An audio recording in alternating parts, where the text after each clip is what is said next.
Welcome back to Risque Business News. I'm your host, Laura. And I'm a planner. And today we have a strong contender for Clown of the Month for April. I am so excited to tell you about this. I'm always so excited, but specifically for this case story fiasco, Citibank and Revlon's $900 million payment error. This guy accidentally paid $900 million. One of the biggest fuck ups we've seen in a while. I feel so bad for this dude. It's a really interesting storyline. You may have seen it, and we're gonna dive in. That's a Venmo that I wouldn't want to send out. All right. Where's the money? I don't understand how you make money. Hold on. From that, though. 2 stand-up comics in New York City. Just learned a lot of this stuff. I'm gonna ask all the stupid questions that you might be thinking at home, but are afraid to ask people. Making it to where you feel like you're too stupid to be able to ever engage in it, they win. Why the fuck are they doing this? It's to make money. It's Risque Business News. So oh what's boy. up? You know, it's been a week. We're like, I feel like we're at this phase right now where a lot of people are vaccinated, so you start doing things again, and you're like, I forgot about life and all the energy that it requires. Completely. I've been exhausted, and I can't tell if it's tired because of my vaccine, because of my thyroid. I got my thyroid taken out for everybody, in case they forgot. Mazel. But like, mazel. Matt's Jewish. yeah. But I say mazel on stage a lot, and people are probably like, I have no what idea. the fuck are you doing? But anyway, I couldn't tell what it was from. And actually, I got my second vaccine, and I felt like shit. Yeah? Yeah. When did you get it? I got it 2 days ago, and I Oh my felt God. so bad yesterday. Dude. I felt really, really sick. And Oh. I wanted to talk to you because you got the J&J vaccine, which is I know! famously recalled. Famously, I'm going to make an NFT of it, you know. Yeah. I'm kind of excited. I'm kind of happy to have a vintage one, you know, like an exclusive release. Also, like, this was absolutely the vaccine that was going to get recalled. They were like, 100%. it kind of works. Here you go. They're like 50-50 shot of getting COVID. I don't know. Yeah. They're like, we don't know. We just gave it to a few ducks or something and they didn't get COVID. Like, Well, what? so this is such a funny story. My friend Ashley Allen, friend of the pod, Friend of the pod. my friend Ashley Allen was on the news because she had taken the J&J vaccine, and about 3 weeks after that point, she got COVID. Oh, shit. And so she started to feel really sick, and she was like, COVID was the last thing on my mind. I thought I had Lyme disease because I spent a lot of time upstate. And then she went into the hospital, and they were like, actually, you have COVID. And she took 3 tests because she was like, there's no way I was vaccinated. Wow. And so she was on all these like news programs talking about her experience. And I wonder. She's like, yeah, it was a fucking bummer. Yeah. Right? I wonder if there's like some way she could get money out of that, which is terrible, but Probably not, honestly, just because I'm sure that they have, just with the amount of time pressure and stuff, probably signed so much True. legal bullshit. Oh, I'm sure. I can't even imagine. But point being, that sucks. Is she isn't that okay crazy? now? She's fine. Okay. But it's so funny. So she is like, she's one of my friends that like, she just always getting into something, you know? And Why are you on the news again? Yeah, and I sent it to Mark, and I was like, Ashley Allen got COVID 3 weeks after the J&J vaccine, and here she is on like the New York Post or whatever. And Mark is like, oh, fucking course she is. Like, she's just like that friend, Mark. It's so funny. That is hilarious. And then, so I saw like one of her interviews where they were like, they were asking her about her experience, and then they asked her, they were like, well, you're only 31, so how did you get the vaccine so early? And she cut it off right there on her Instagram. I was like, and that's where she lied about her fake premorbidity. She's like, don't worry about it. Yeah. I blew a guy at a pharmacy. Yeah, I had hypertension. Yeah. I'm crazy. Yeah, you know, at this point, I'm just not even surprised that it is not going to be working out. I wonder if I'm supposed to get a new one at some point. I'm sure someone will reach out to you maybe if it's really that big of an issue. I think the other side is I feel like, I mean, when you actually look at the stats, and I get it. I get why they had to recall it or like, you know, pause it to like review all this. Because what are the chances? Like 1 in a million of blood clots? Something like that, which actually the chances of getting a blood clot is much lower than if you're just taking birth control. Right. That's I literally tried that on, I mean, it was all over. So it was more just a day of joke. Right. But I was like, yeah, has anyone taken birth control? Like, right. Wait, it's like 1 in 1,000 or something like that. We're like, no problem. Yeah. But 1 in a million, we're like, what? But I do get that they had to do, like, once they figured out there was some sort of symptom or some sort of effect, that they had to stop it, just because had they not, and then it came out a month later, oh wow, people would have lost it. They would have lost their. So the administration was just like, we got it. That's good though that they put the kibosh on it, because yeah, I don't know. Anyway, what's your thoughts on the vaccine passports? So, I mean, maybe short term it makes sense. Yeah. You know what I mean? I honestly, I don't even know why I asked that question, because I don't really know enough about it to speak intelligently about it. That's basically this whole podcast. That's kind of how I operate on this podcast, is I, put my password. What do you think? What do you think, password? You would know more than me. His opinions are just as valid as mine at this point. I'm like, I know that you said vaccine and passport, so I'd assume it's required for international travel. But it is, I mean, I've heard that it's sort of like the first iteration of something that's going to be sort of something that you'll need in general, and it's going to have all of your health on it, not just for COVID. Like, this is the first step in getting us something like this. I will say, I'm frankly kind of surprised that we don't have any like longer lasting medical history that you can bring with you. Oh, it's such a bitch to go get your medical records from. I have no idea what my vaccines were, until I was. Actually, I still have no idea. Am I vaccinated? I know for COVID. That's about it. My pediatrician was a pedophile, famously. And famously a pedophile. Famously also did not have a board certification. So I probably just got water. Yeah, you just got water. Yeah, I don't fucking know. But yeah, that is crazy. And you know what also is very frustrating to me is, like, I'll go to Mount Sinai and do all these things, fill out all these forms, have all these tests. And then I have to go to like another location for Mount Sinai, and they have no information on me. I need to give them my card again. I'm like, why did you guys not have a central system? So it's really weird, because there's so many regulations around, it's PII, which is like patient information or whatever. Like, point being that they're so secure with like making sure your information doesn't get exposed. Mm-hmm. But as a result, they don't share it like internally within systems. Like it ends up just kind of making it like really weirdly complicated. Yeah. And where it's being stored a lot of different places versus one central repository with a lot of security. Oregon cybersecurity. You know what? We're all fucked. It's so frustrating, because I'm like, I do not give a shit if my current provider now knows that I have HPV. Go ahead. Like, please be up to date. Listen. Most people do. Everybody does. If you don't, you're a freaking loser. Let me tell you something. Yeah, come on, give it the program. What are you, a baby?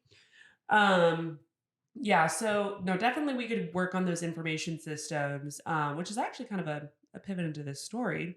But what's going on in your life? So you got your vaccine. I got my vaccine. I've been wicked tired, and I really hope that I can get on thyroid meds, because I haven't gotten that yet. Did you get the doctor's appointment yet?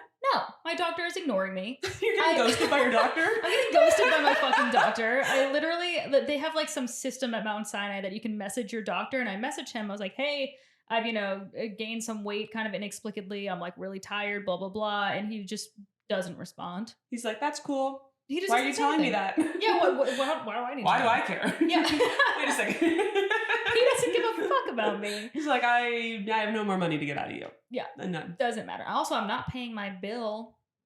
They keep messaging me about the bill, not that they don't respond to my message about my health. Well, you should just reply back and be like, hey, there's actually some outstanding issues that may alter the payment amount. Right. Also, I'm never going to pay this. Yeah. What happens if you just never pay? Then it goes to a collector who they often like sell it for, whatever, 30 cents on the dollar or something to some debt collector. And then they try to get it from you, and it'll just ding your credit score eventually. Oh, really? Damn. I mean, I'm sure they have your social security number. Probably. Yeah, probably. I mean, that would be like the final effect, but they'll just kind of follow you around and, be like a creepy ex-boyfriend for a while. And then I think they eventually go away.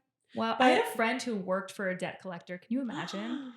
That would be an interesting job. I mean, listen, I get it. Like, not like interesting person to talk to and just the situations. It would be a terrible job. Terrible job. I mean, he would have to call like small businesses and be like, we're threatening your livelihood and you can't put food on your table. I saw an article headline, so I'm going to say it like I read the article. That yeah, of course. That's what everybody else does.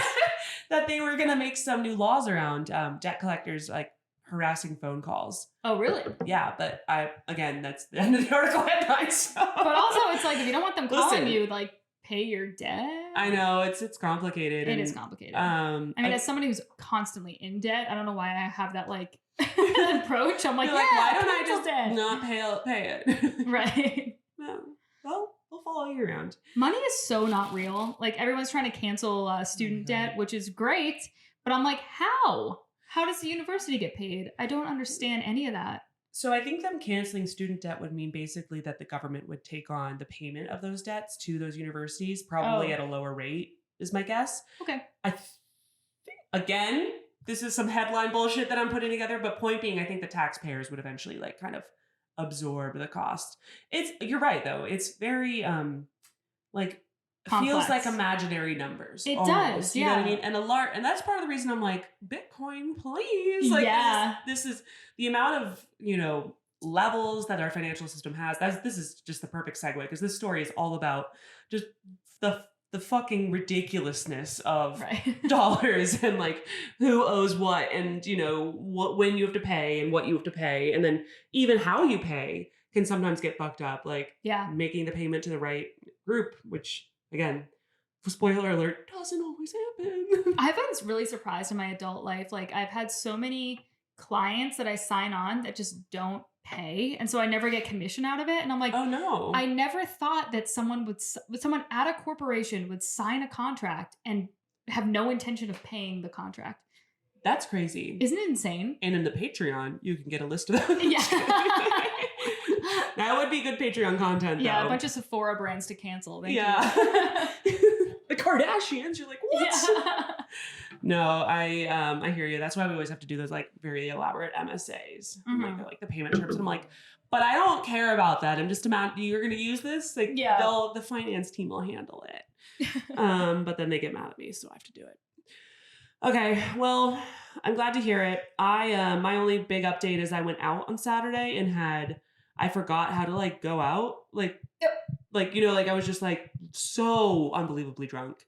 Cause I public. Yeah. Like I was at a rooftop party, which was fun, but it was like a bunch of like younger people too. So I was just like, gotta keep up. Was it with Rachel or who was it with? No, that's like our younger friend. Yeah. With Kaya, who is dating a younger man, who is lovely, but point being his friends are psychotic, which is probably how I was at that age too. And I was just like, yeah, I'm gonna be more psycho than you. That's very your energy. You're like, this is a competition about who can drink the most. Oh yeah, you think you can find me? And did not show them. I really ruined my Laura Sunday. Just ends up throwing up. They're like, look at this old hag. I wish I'd thrown up, honestly. You know those things where you're like, God, just get it out, know? And instead just lived in it, just marinated in it all Sunday. At least it was raining on Sunday, so it was just like... That was really nice. I was very hungover on Sunday too, and I forget what... Oh, I had a friend in town, and we got wasted, and I had 2 shows, and so I was like going back from like hanging out with her and going to do the shows. And first of all, I was supposed to host a show, and I didn't show up on time, so they threw someone else up as the host, and then my last show, so I'm wasted at this point. Me and my friend have been drinking the whole day. It was a beautiful day on Saturday. It was gorgeous. No, I kind of remember. So for like, I had a show at 5 p.m. and that was fine. And I did well because I was at the perfect stage of like being drunk. Oh yeah. There is a very like slim, there's a very where fine you're just line. like, I'm gonna crush whether you like it or not, and they're like, okay. And I was very physical. I was doing like funny things with my body. It was great. Oh my God, it was one of the best sets ever. Did you get a tape? Like that sounds very good. I got a new tape, man. I wish. And then I went to dinner with her and some other friends, continued to drink for hours. And then I had to go back to the show that I was supposed to host and was so late that they had to put up another host. And then I went up and fucking died. Happens. You know what? Happens. And they were mad at me pretty justifiably. Yeah. That makes sense, to be fair. That would be tough. I do remember I had to host a show the day that Biden got elected. Oh, wow. That was a party. Woof. Yeah. I was there and I was just like, and I was at the point of drunk where I was like, there's no reason I should be hosting this. This is blind leading the goddamn blind right now. Hopefully everybody else was hammered though too. It was an older audience and I don't think that they were like quite as enthusiastic about, I was like, are we all like fucking coming from a Karen? And they're all like, we voted for Trump. And I'm like, well, this is going to get weird then. Yeah. But no, we got through it. They laughed some, not at me, but whatever. It's the host's job. It's just to take the one for the goddamn team. That's true. The host job is to basically Just be a to take it on the chin and do jokes knowing you're not going to get a reaction and still be confident in your jokes. Totally. It's just fake it till you make it, but you're not going to make it. You're the host. Anyway. Okay, let's talk about the story now. I'm glad we're all on the same page. Hopefully you guys, if you are experiencing, let us know. I just want to know that I'm not like an idiot for just getting this drunk with like young 20. I was like, is this what the last year of my 20, the last like going out of my 20s is going to be? Me just getting like blacked out with 23-year-olds? I'm like, come on, Laura. Level up. It's time to turn 30. No, when I'm 30 and I get wasted all the time. It's a problem. Yeah, but like maybe I'm an alcoholic. With like little people, with like young people. Yeah. No, it's just like, all right, I need to figure this out. It's fine. Okay. Well, let me just tell you about a person who has way bigger problems. Okay. This will help us feel better about alcoholism. Okay, I just want to imagine, like, let's just go back in time first and foremost. I want to imagine that it's August 11th, 2020. It's August, hot, summer, New York, pandemic. Yeah, we're thriving. That is a Tuesday, August 11th was. So early week, you're like, are we working? Like, what the fuck what are we doing? Maybe you're still hungover from Sunday Fun Day, You go into your system, you do some work, and you're, bopping along, doing payments. You work at Citibank. Then all of a sudden you get on your email on your phone that's like, $900 million Revlon lender payment. Open the email and it goes, did you just send out $900 million instead of the $7 million interest payment that was due to Revlon's lenders? And you did.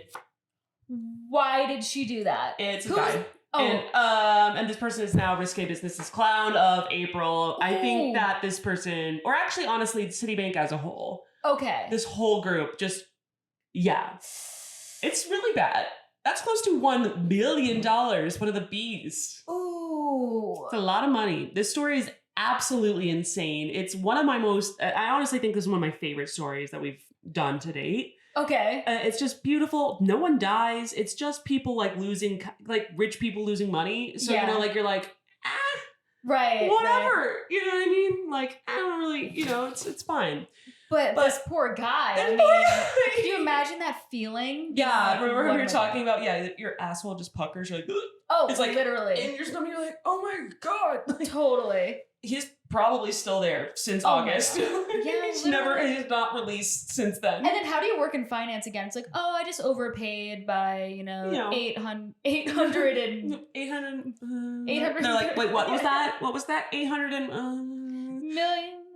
Million. They're like 1,000? You're like... What are you talking about? Oh my fucking God. Yeah. I think most of our listeners are savvy enough to understand that holding debt for a lot of companies is a pretty normal part of operations, right? Like, you don't hold a lot of, you'll do that when you can get good interest rates and use that money instead of your own cash and blah. Point being, Revlon in 2016, they're crushing, they're making about 40 billion or so a year. And, they're, wanting to, they have like the hairbrush dryers. I feel like that was like when I got one of those. Have you seen those? Oh, yeah. They're like I loved those. They're fucking awesome. That's like what I remember Revlon for good right now. Yeah. You don't know what we're talking about. It's this like brush, like a circle brush, and it blows air on. It's like and it has disrupting hair dryers. It has bristles out so you can brush your hair and blow dry your hair at the same time. And it's brilliant. I can't believe it took us this long to figure that out.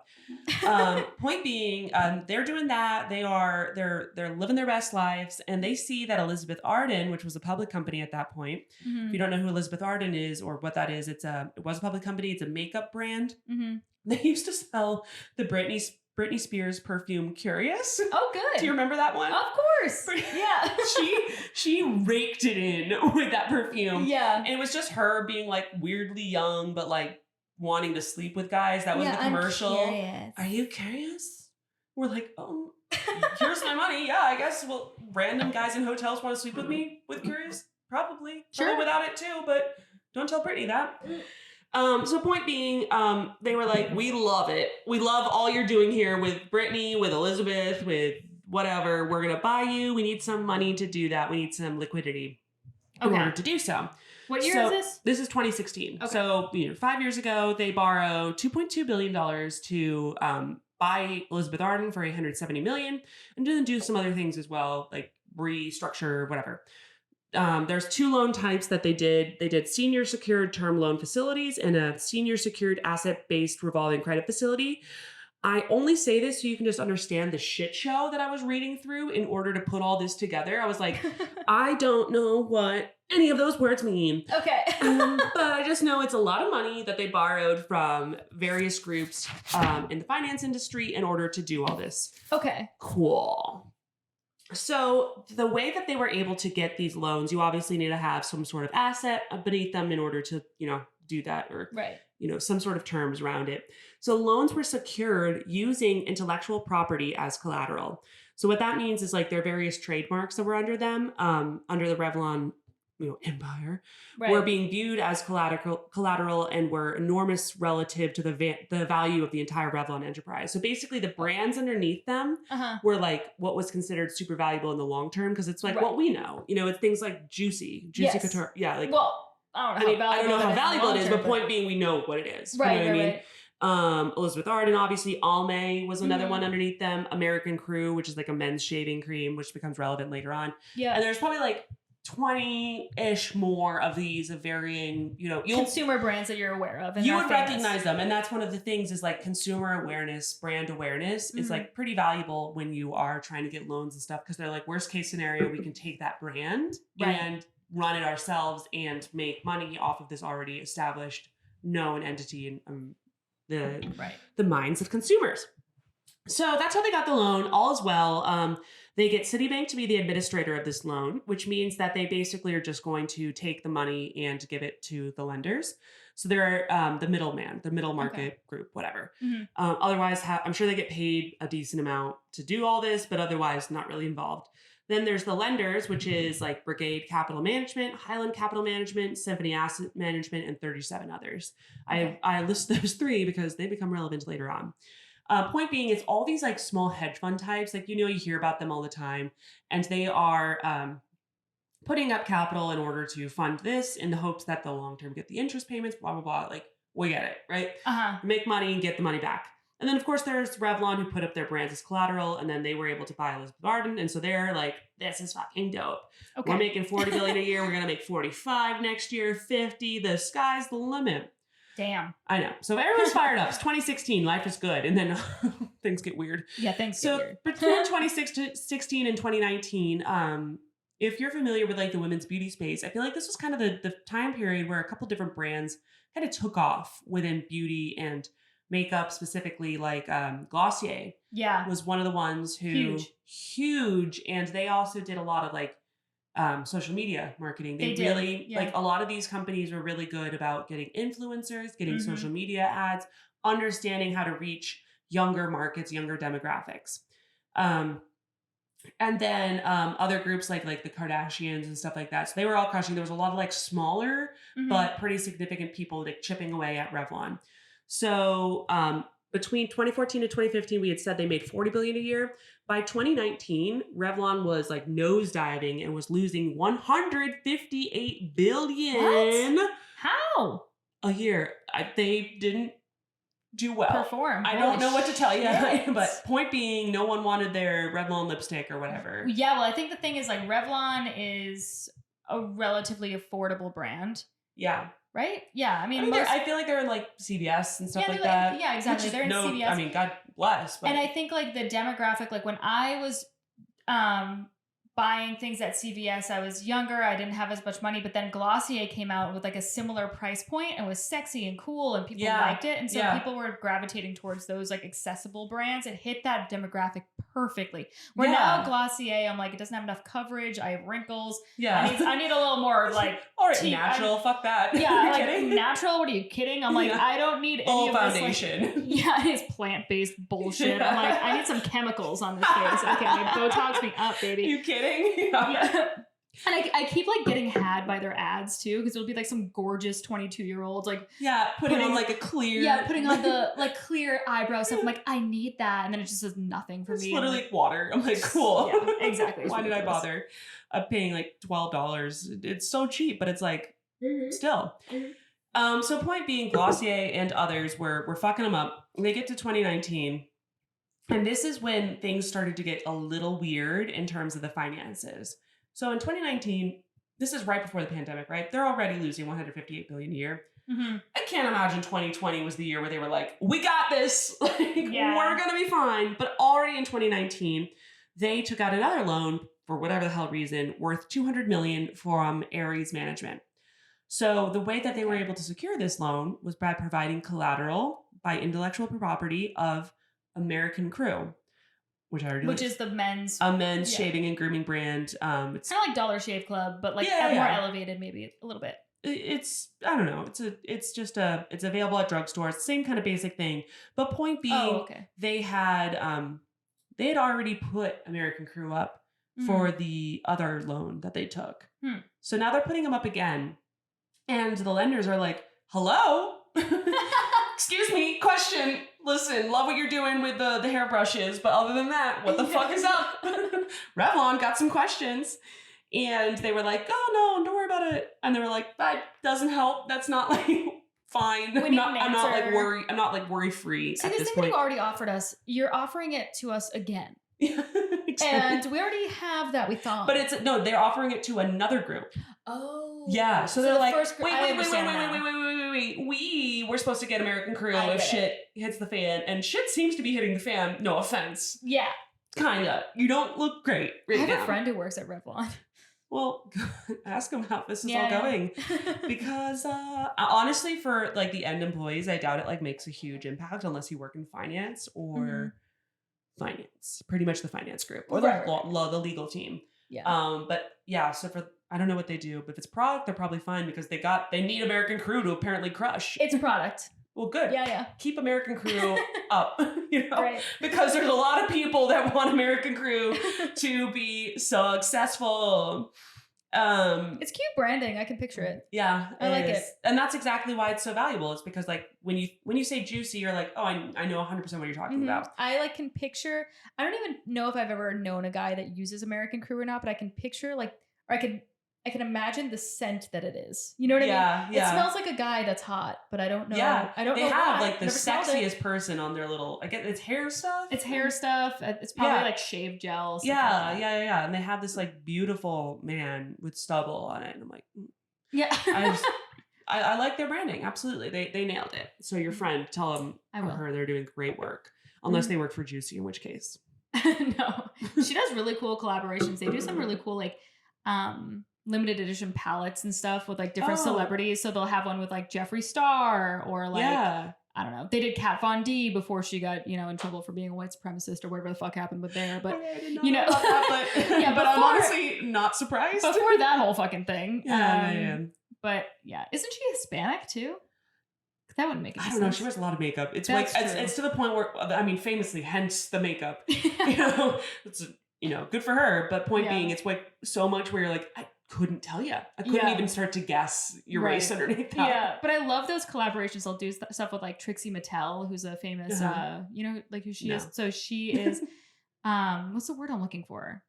Drag queen. Oh, cool. And she's really funny too, which I'm like, how can everybody have like drag queens are hilarious. They're like annoying. So funny. Excuse me, say your lane. You already no makeup and look great. Like, right. That was supposed to be my thing. Exactly. God damn it. They're so funny. Yeah. She's hilarious. Yeah. I guess he technically, but whatever.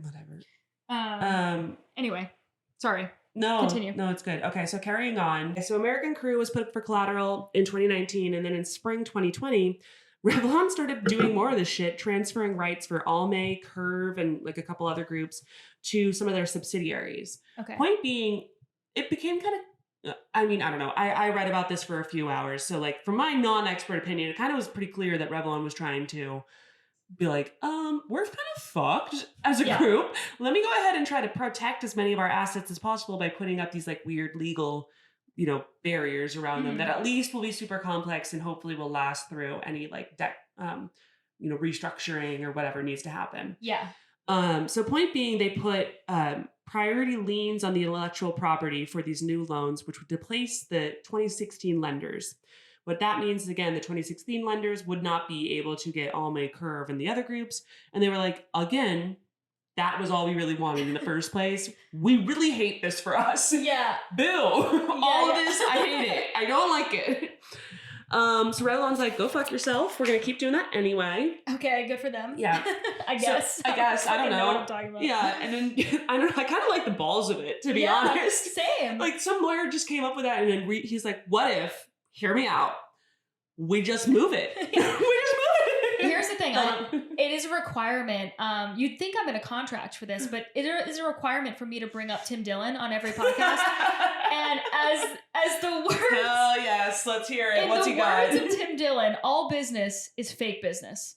And this is fake business. No, this is... They're moving around money that doesn't exist and entities that are worth nothing. They're just like, look at this PDF. This PDF says you're fucked. Right. And they're like, oh my God, it does. Oh well, I guess I'll leave now. We're going to cover up some way, and I don't know. Who cares? We'll figure it out as we go. Well, and that's exactly... So by June 2020, the 2016 lenders, that like group of groups was like, we should maybe do something about this. This is starting to get, uncool in a big way. And that's a pretty big chunk of change we gave them. And we would like that back eventually. And it's not looking great for us at the moment.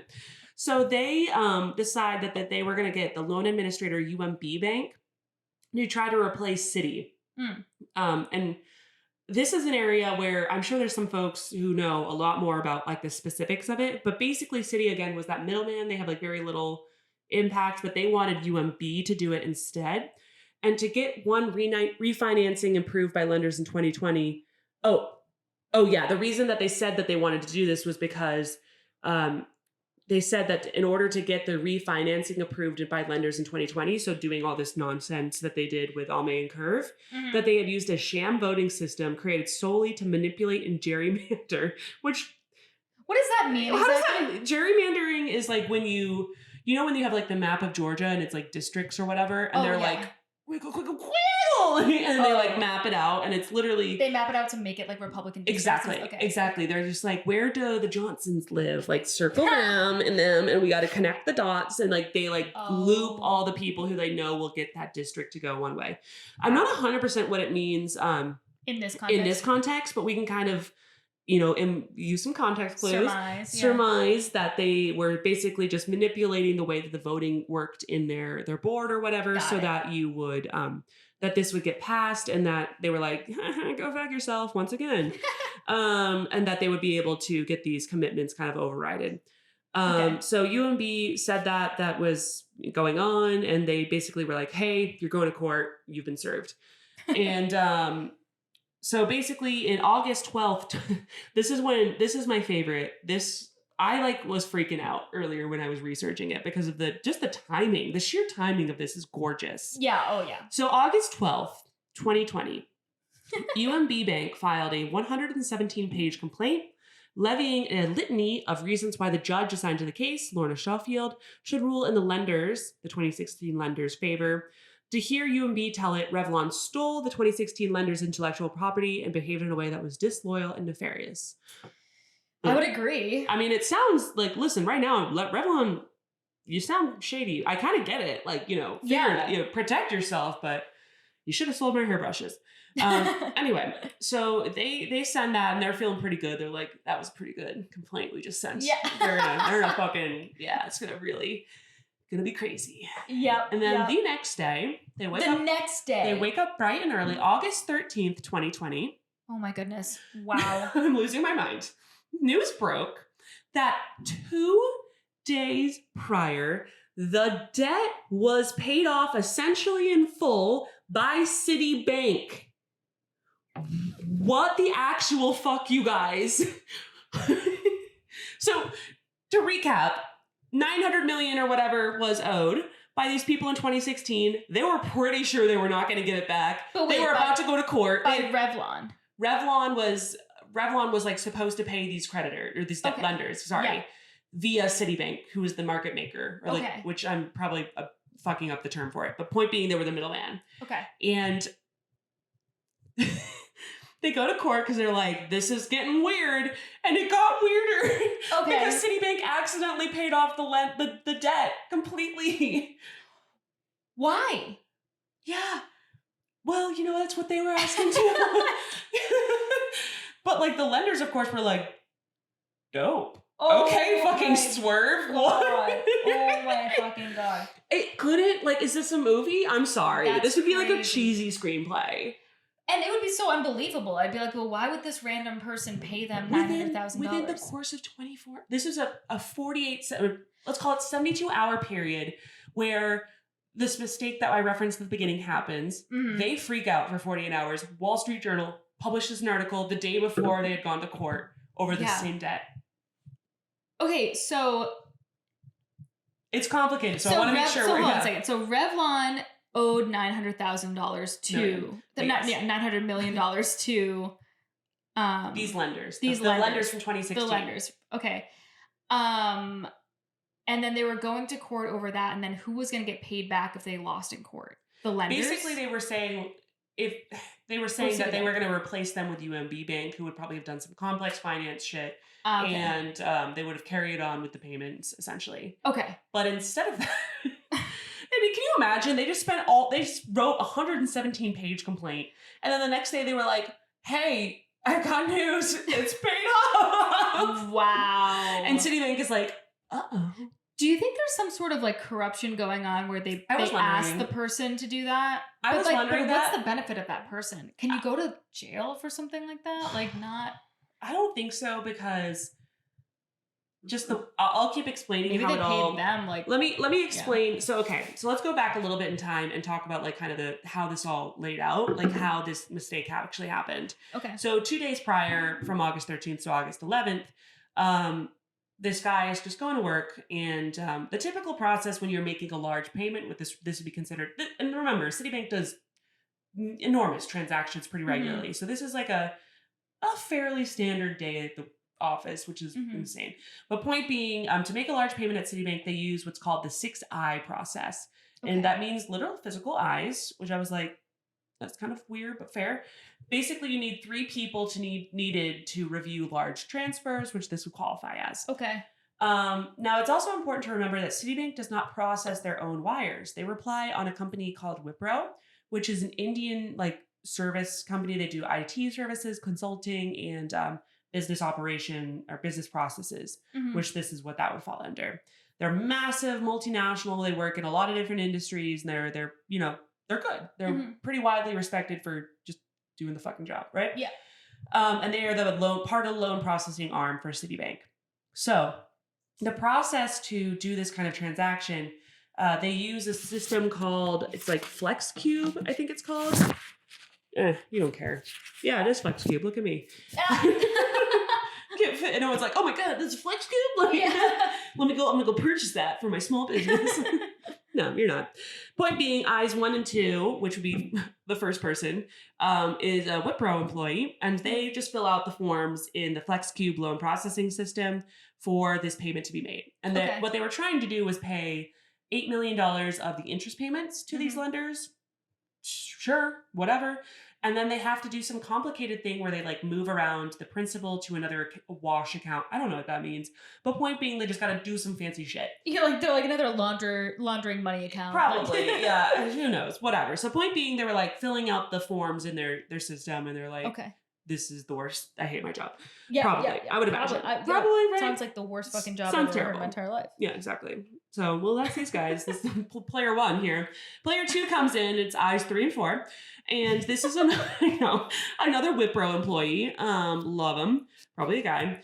And maybe not. But let's just assume for the story. But it's a dude. For the story that they're all they're all dudes. Yeah. We kind of like them. I also they wouldn't make this mistake. It just comes out it was all women. All 6 eyes were women. Shit. Yeah. This doesn't support my fucking narrative. What the exactly. God damn it.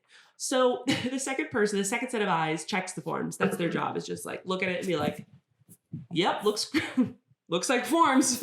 Okay. Love that for us. I bet you at a certain point they just trust the people before them and are like, yeah. I'm sure. I mean, imagine if you do this every single day. You're not going to be like, I don't know. Actually, I don't know. I mean, when you're talking about $900 million, my eyes would be looking at that 17 times. But they're so used to doing those kinds of transactions. True. They're desensitized exactly. to it. It's like if you watch too much porn. That's like their porn. Can I tell you I hate watching porn? Well, that's, I don't like it. I think it's not like much porn is designed for women. There actually, I tried to write a joke about this, about how there should be porn for women, but it's just it's just a girl walking home and a guy being like, "How was your day? Tell me more about that." That's so funny. Wait. Yeah, maybe I'll work on it. I like that a lot. Thank you. I think that's You're so fucking right, babe. Yeah. Like, oh my God. Yeah. Do you want to watch this HGTV show with me and cuddle? She comes immediately. Yeah, I would. I mean, all that it takes is a vibrator. I could be watching Modern Family and I'd be completely fine. Yeah. Honestly. Anyway. Okay, so let's go back to this finance story. I-5 and 6 is finally we get to the person who works for Citibank themselves. Mm-hmm. And so it's a Citibank approver. So it's gone through Wipro, it gets to their desk, and they have to be like, yep, that's a form. Once again, I agree with the other people. And in this case, at first I was like, I don't want to say this guy's last name because I feel bad. You know, like it's just a dude. He's just working. But at the same time, do you change your last name after this? I mean, I think so. But like, really? I feel so bad for this poor guy. Yeah. Because, you know, reading a little bit more into this, I don't know. I could just see myself making this kind of maybe not. I don't know. Again, it's $900 million. But point being, it's like we've had those days at work where you fuck up. Like it shouldn't just be like one fuck up. Everybody makes mistakes. Yeah, one fuck up shouldn't alter the rest of your career. Yeah. And hopefully, so at first I was like not going to say his last name, but then it's in every fucking article. So I was like, okay, well maybe like, this podcast, maybe me not saying his last name on this podcast is not going to be like the make or break. This podcast is not going to break this guy. I'm going to tell you something. Okay, so point being, his name is Vinny Frada. I'm sorry, Vinny. I'm sorry. You seem like a nice dude. I don't know. I actually don't know. There's no details about him as a person, except for just how he handles all this, which I thought was, well, I would have probably just like jumped off a building. Yeah. Frada is a bad last name for someone working in finance, by the way. I don't know if I'm pronouncing it correct, but I like that version. Yeah. That's funny. So he lives in Delaware, God bless him, and he gets this and he's like, cool, looks good. I don't know. Seems like a nice dude. He lives in Delaware, has a team of 6 city folks who work for him. So he's a manager, and 9 Wipro employees that also like kind of work underneath him. Okay. So point being, he's been there like 15 years. He's like, he's vibing. Oh. He's probably got a family. I like to imagine. I would imagine. You know, I like to imagine he has a golden lab, you know, just a charming house, maybe a horse. Like a pony he rescued. You know? Something like that. I love him. I imagine that he's in a he has a partnership with a man. Yeah. Actually, I love that version even more. This is a great version. And then he adopted some beautiful children. Yeah. Yeah. They're mixed race. Mixed race. Absolutely. Yeah. They're gorgeous. But he doesn't make it a thing, you know? He's not like, look at me with my mixed race kids. No, like he homeschools actually. Yeah, he homeschools. Which is hard because he has like a demanding job, and sometimes it like makes him stay up late like grading papers, which is why he was tired at the work next day. That's what life is all about, you know. I know sometimes you just make sacrifices, and occasionally, you know, work has to suffer a little bit, but it's worth it for the family. Right. I love how in the real version of this, he's probably some philandering dude who's like cheating on his wife with strippers. He's like at Atlantic City, just like fucking prostitutes who are like, oh, Vinny, I trusted you. God damn it. So anyway, so the reason that this happened is apparently the first Wipro employee misunderstood the UI of the FlexCube system, or it was terribly designed.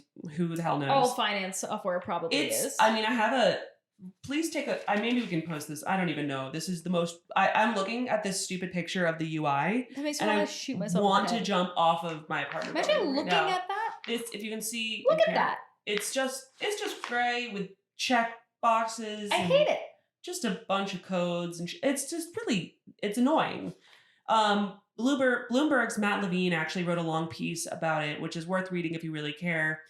They go into extreme detail on like how this UI functions, and they were like, "This is fucking stupid the way that they've designed this system." Yeah, like it's like here one of the quotes that I decided was relevant was, "The easiest or perhaps only way to pay off some lenders but not others was to instruct the software to pay off all the lenders, but tell it to only pretend to pay them. Just send that money instead to a wash account." So essentially what that means is it's just really fucking complicated. Okay. And they like had to check a box that would move the money to a wash account. But if you clicked like what is it, like pay off premium or something. You would like do that and then click a couple other options for it to not do that. Oh, okay. It doesn't really matter the exact details. Just understand it's bullshit. Like it's like a really annoyingly complex system for something that like you should probably have some fucking warnings around, right? Yes. So the first guy sets it all up and he's like, sure, your guess is as good as mine. Wow. So send us the next guy. And the next guy's like, I have no idea. Or maybe they were just both tired. I don't know. And then I hope that all 6 of these eyes, all 3 people were mentioned in the article. Or was it just the first guy? 2, actually, I didn't see their names. But they're in India based. So I don't know if like... But don't you think they're probably in India times or something? I don't know. But don't you also think that they are... equally responsible? Yeah, equally responsible. Would agree. Yeah. I would agree. But I think just in the US, we really are focused on the US and companies. Wipro it's an enormous group. Mm-hmm. Like they do so much. Mm-hmm. One break. Okay. So anyway, point being, it gets to Frada. This poor my favorite person in the world. He approves the transfer. And it went out and it paid off $900 million's worth of Citibank's money to the Revlon lenders. Okay. Not a great day. Holy so of course, shit. The Citibank is like, okay, what happened? What's going on right now? When they see like the responses and stuff like that. And the first thing that happens is they're like, oh, I think the system fucked up. Yeah. You know what I mean? Like that would honestly be my, like this guy just like, oh, we're living our lives, you know? So he emailed Citibank's technology support group and goes, yesterday we promised a payment with principal to the wash and interest to be sent to lenders, blah, blah, blah. Okay. It includes a bunch of screenshots. Screenshots will be provided below indicating that the wash account is present and boxes checked appropriately for the principal components. I honestly think at this point, he's still like, I don't know, seems fucking good. Like what happened? Yeah. Why did the system mess up? No. And he's writing like lines like urgent wash account does not work. FlexCube is not working properly and will not send payments to the lenders or borrowers.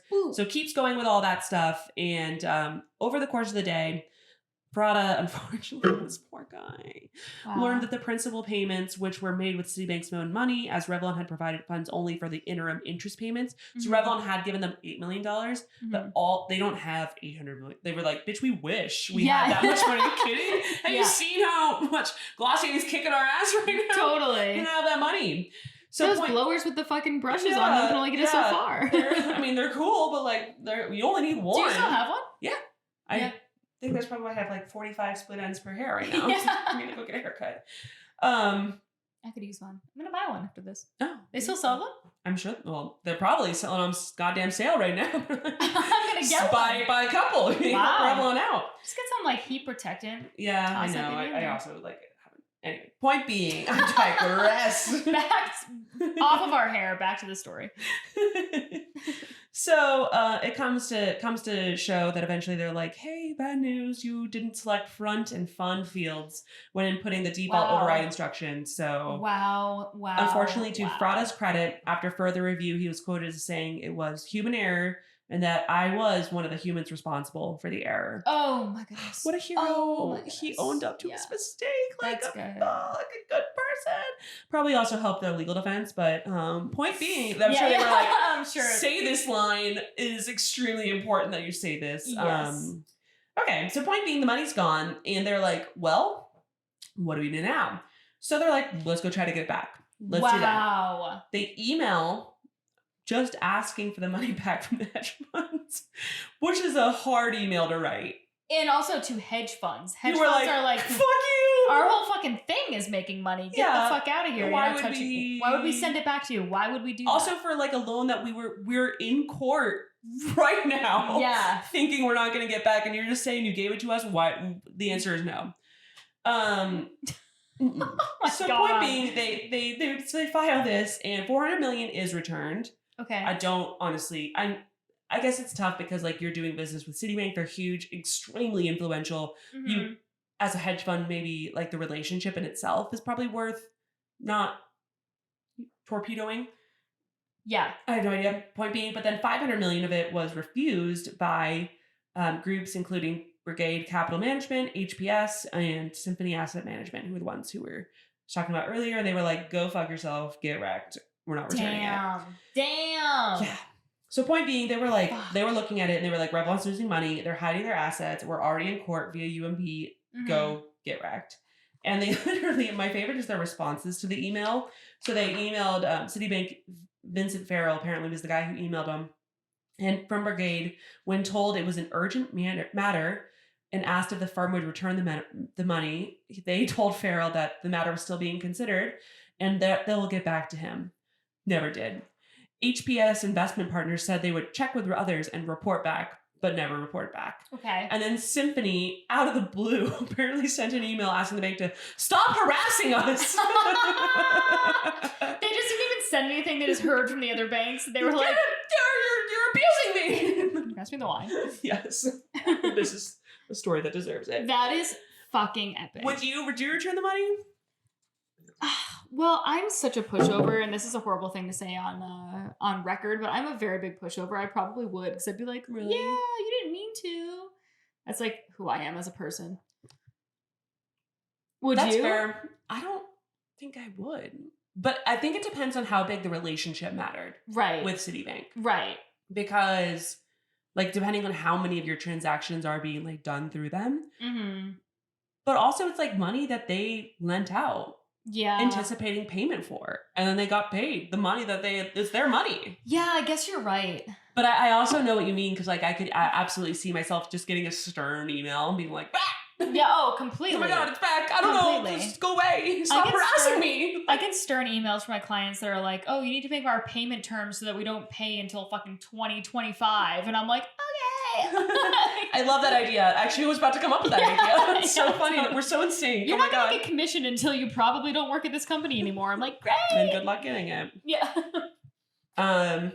Yeah, so I don't know what I would have done, but now they have $500 million that is still sitting with these lenders, and it's Citibank's money, and they're like, we fucking hate this for us. They wanted it back, so of course they're like, let's go to court.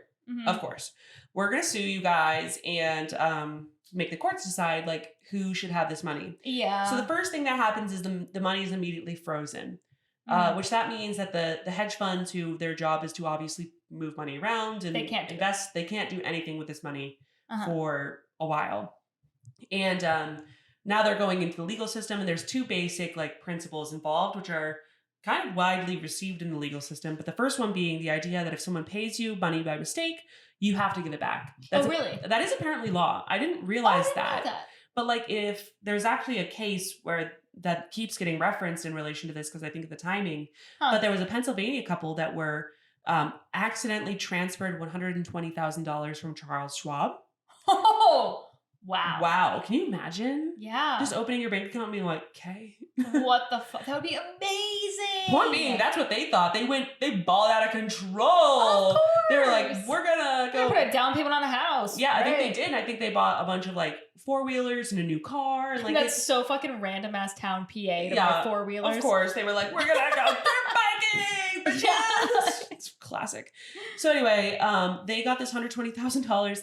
And then when Charles Schwab realized the mistake and tried to transfer it back, there was insufficient funds because they fucking spent it all. Right. And they arrested them. See, this is what's fucked up, is that this is a small random ass couple and they get fucking arrested. I know. But then this big ass bank. No one's getting arrested. It's completely ridiculous. I get the legal principles behind it, but it still feels wrong. It feels right. And also you're gonna go after them for $120,000. Like it's your mistake. Also, speaking of, I got a random check in the mail for like $1,000 from Bank of America, and it said, we're adjusting your account. And I was like, huh? I'd call and make sure that's not a scam. Oh, just check. I mean, I haven't like... Yeah. I'm sure you're fine, but like point being, before you do, because I think, and I'm not up to date on like the latest check scams, but there are... Okay. People get real goddamn creative. So before you put it into your account, just double check. I was extremely confused. There's actually a Bank of America like on my corner, so I might just like go there in person and bring it in and just be like, I just want to make sure. And I could be full of shit. It could be literally what they're doing, but like they should have records of that then and know. I guess it's like, by and large, if you ever get any sort of thing that you don't get, don't look at the number and call that number on the document.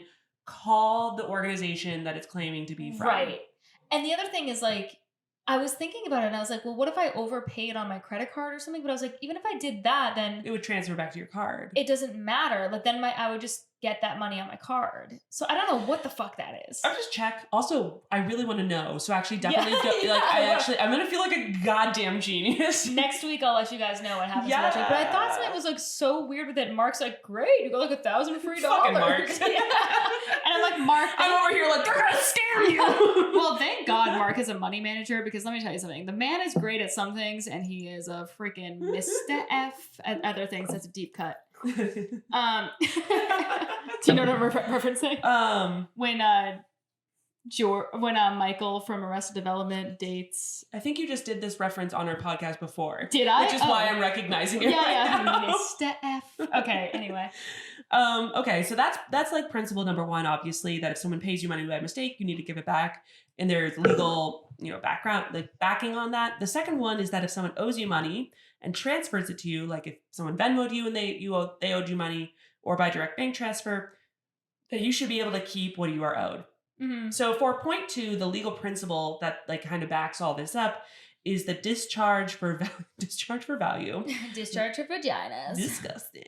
Via bank worms was like, I guess, the originating. But worms. Yeah. What is wrong with me? Okay, I don't know. Let's continue. I love it though. This is why people tune in, right? Yeah. Yeah, totally. Discharge for value via bank worms, and you have to give money back that was mistakenly wire transferred. I'm sorry. What the fuck is a bank worm? Banque is BANQUE, which I think is like French bank, right? Okay. Point being, it's like this old ass bank, and I think that was like kind of the original. Like for legal stuff, you have the original case that sets precedent. And then everything kind of follows behind it, right? Uh-huh.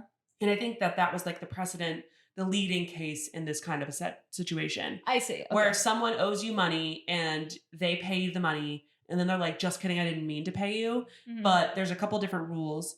You are allowed to keep the funds if they discharge a valid debt, as long as they owed you the money, they didn't get tricked into paying you the money, and you didn't have notice of this mistake. Okay. So if those three things happen, it will be considered a final and complete transaction, not subject to revocation, meaning no takes backsies. Wow. So point being, that's what the discharge value via bank worms means. Whatever. Okay. Banque worms, whatever you want to say. I'm going to call it bank worms. Fucking sue me. Don't, actually. Apparently you can do that a lot. So that was like the two things that they were going, and the assets had been frozen while the lawsuits take forever.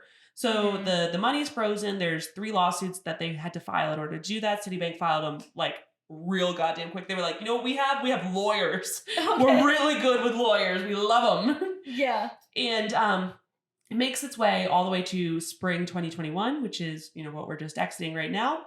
And the lenders they go to court and they were like, okay, so we're here and we have to talk about bank worms. And point one, we were owed the money, right? Everyone knows that we were owed this money. Uh-huh. Point two, we were not tricked to pay them. We didn't do any trickery. Point being, they literally had no fucking idea this was happening. Clearly, They were in court the day before trying to get the money. They were like, we promise we're as surprised as you are. Goddamn. And then 3, that they didn't have notice of the mistake. They thought it was legit. Now, point 3 is probably the most important point in this. And the reason being that the lenders weren't able to, when they received it, they shouldn't have thought it was a mistake out the gate. Mm-hmm. And the reason that they were able to point that out, that they truly thought it was a legitimate transaction, which this is the one where I'm like, I don't really believe them, but whatever. Mm-hmm. But apparently, when they originally got the money, they were like, cool.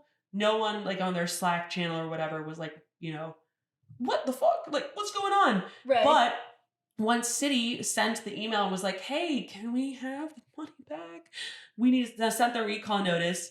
All of a sudden, all the employees obviously were like, LOL.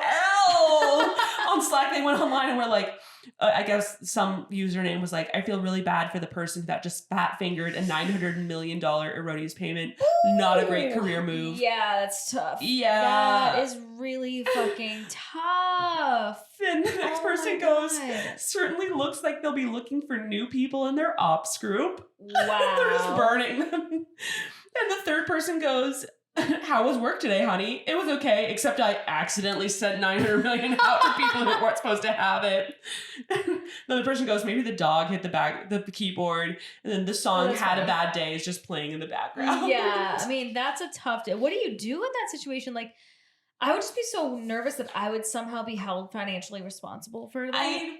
You're like, okay, kill me. Like, I don't know what you want. Like, I'm never going to pay this back, obviously. But everything is fake, Elon so who cares? Yeah, everything's fake. Money is meaningless. Yeah.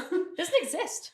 So point being, the judge pointed out that these chats only started happening after the recall notices had been, gone out. And the number and nature of these communications reinforce why the absence of such communications before the recall notice was so significant. Mm-hmm. So essentially he was saying, like, they would have been fucking roasting you immediately had they known it was a mistake, but they weren't, which means that they genuinely believed you guys were just paying them. Yeah. Which, again, I feel like these people are a little bit more savvy than that. Oh, they're too savvy. I'm sure they had like a team meeting and we're like, y'all, they call each other and we're like, are we being recorded? Yeah. They were probably Don't laughing. Don't make any jokes. Yeah.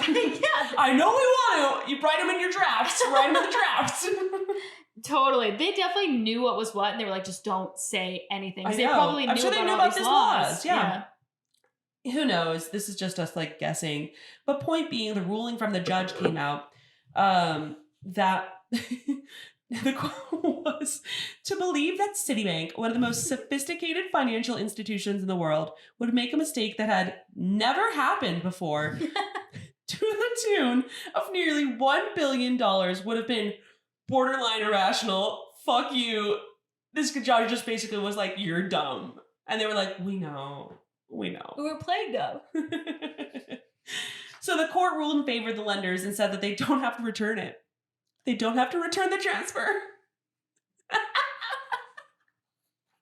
Oh my God. I'm losing my mind. It's just like reads like a fucking book. Like, it's so good. It's so good. Bananas. So Citibank is like, this sucks. This is really cool. Not cool. This is really bad. And Revlon is like, we don't know what it means, but we think we're liking it. Wow. Revlon is probably like, this is fucking fantastic. We are obsessed with this for us. Mm-hmm. So now what?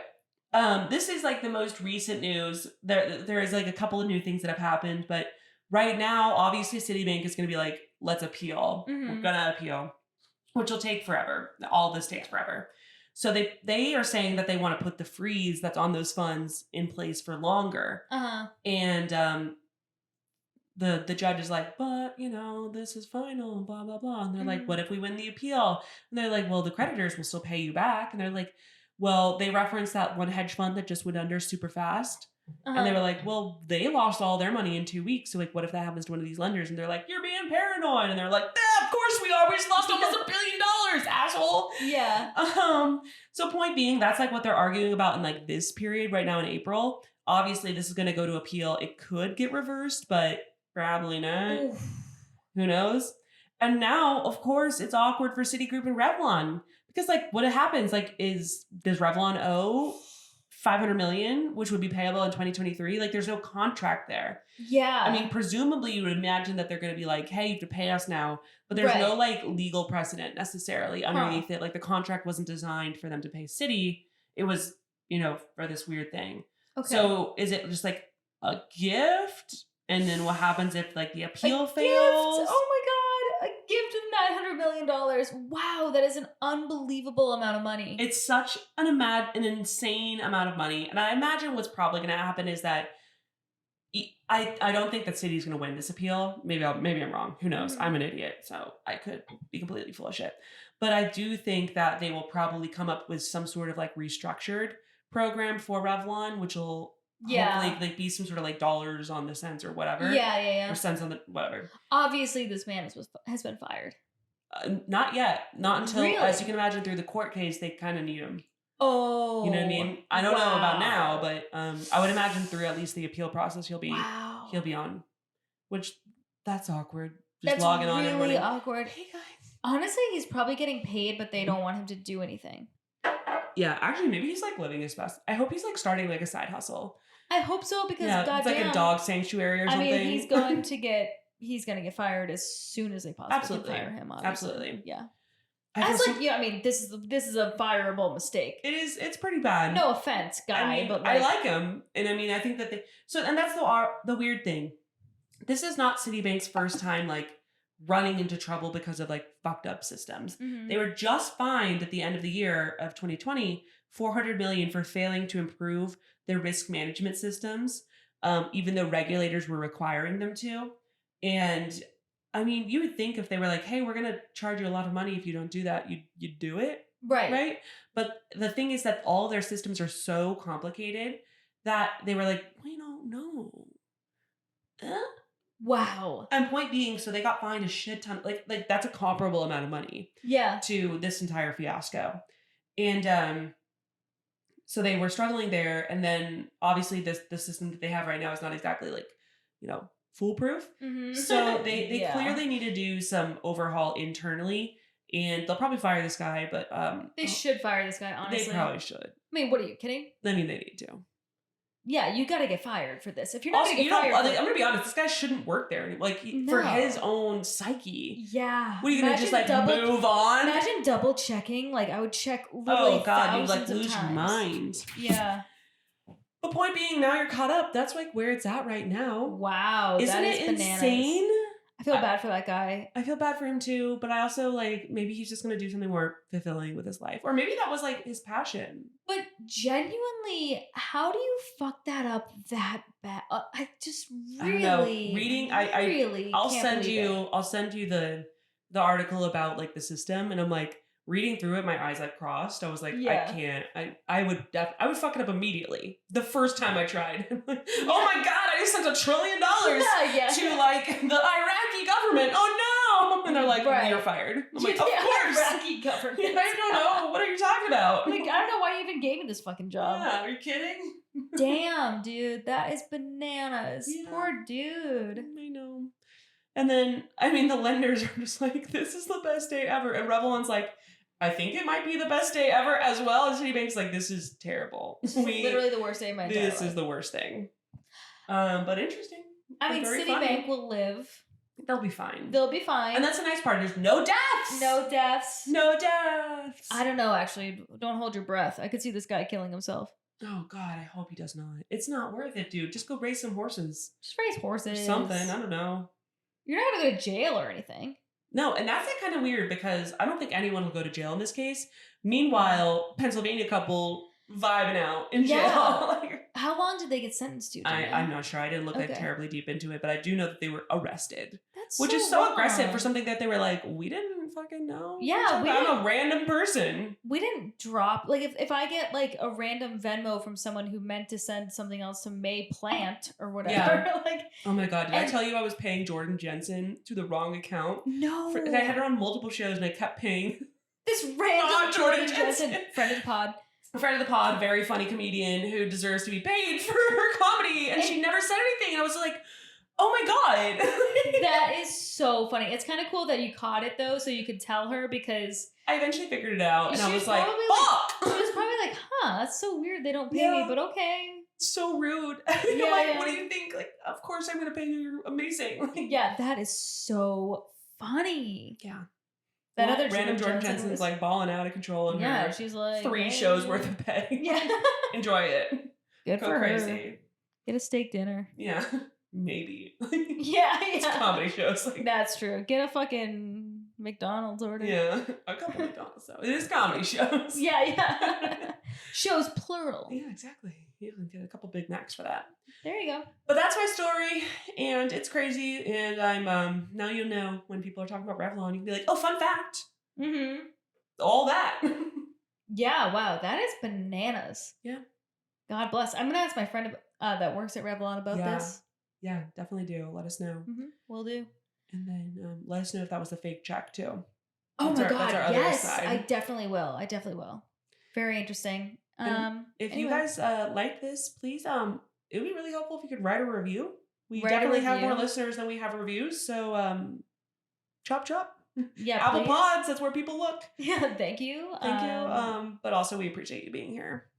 And May, anything else you want to address before we go? No, I don't think so. I mean, follow us on Instagram at Risque Business News. Oh, we have our show. We're such idiots. Yeah, we have a show. We gotta go. We have a show, a live comedy show. Yeah. We'll be doing stand-up at the Asylum Theater at 7:30 p.m. on Wednesday, April 28th. Good job. I was couldn't tell you. Yeah. Late April. Yes, late April, the 28th, specifically 7:30 p.m. The Asylum Theater. It is in Chelsea. It's the old, it's an old place. UCB. Yeah, old UCB. And it's a really great theater. It's a really great spot. We have fantastic comics. So if you follow us on our Instagram, we'll be announcing the lineup probably in the next couple of days. It'll be really fun. And we're able to do things, get vaccinated, not with J&J, and come through. You know, I'll tell you all about my vaccine experience, and maybe I'll have a blood clot back then. Who knows? Or don't get vaccinated and just don't tell anybody, and it'll all be fun. Yeah. You know, take the COVID test or don't. Do what you want. I'm not your mom. Yeah, I'm not your mom. But maybe get vaccinated. Okay. I don't know. Do what you want. Okay. Bye.